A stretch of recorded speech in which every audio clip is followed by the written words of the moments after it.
La Regione Veneto, con atto depositato alla sezione fallimentare del Tribunale di Vicenza, ha chiesto di essere ammessa al passivo del fallimento di Miteni per un totale di 4.828.570 euro per una serie di spese sostenute a seguito dell'inquinamento da FAS, cifra ben lontana dall'ammontare complessivo del danno ambientale provocato dagli PFAS, sostanze perfluoroalchiliche, nelle province di Vicenza, Verona e Padova, che secondo i calcoli fatti per il Ministero dell'Ambiente dall'ISPRA, l'Istituto Superiore per la Protezione e la Ricerca Ambientale, ammonta a 136,8 milioni di euro.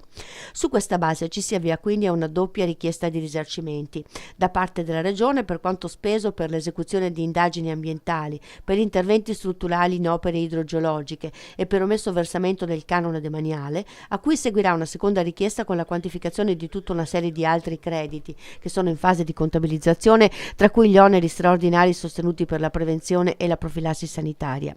Una seconda richiesta potrebbe invece arrivare direttamente dallo Stato, attraverso il Ministero dell'Ambiente, relativamente al danno ambientale provocato dall'inquinamento da FAS dal 1990 ad oggi.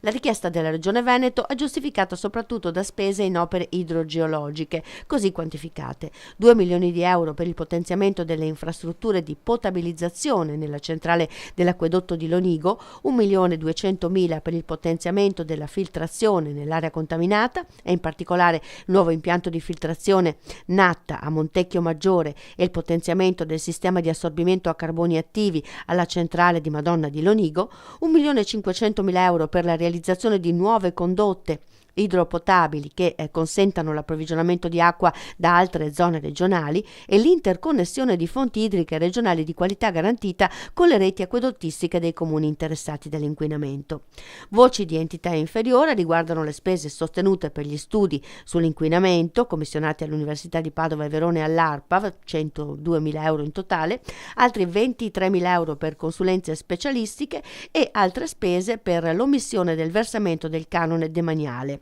Intanto la questione dell'inquinamento da FAS si allarga anche al lago di Garda. Basandosi su recenti ricerche, Vincenzo Cordiano, cardiologo vicentino a capo dell'ISDE, Medici per l'Ambiente Veneto, chiede di vietare la pesca dell'anguilla e dell'agone, ovvero la sarda di lago, sul lago di Garda, ma anche in altri laghi italiani, in quanto in questi pesci ci sarebbero quantità significative di FAS, assunte dai pesci perché portate nei laghi e nel mare dai fiumi.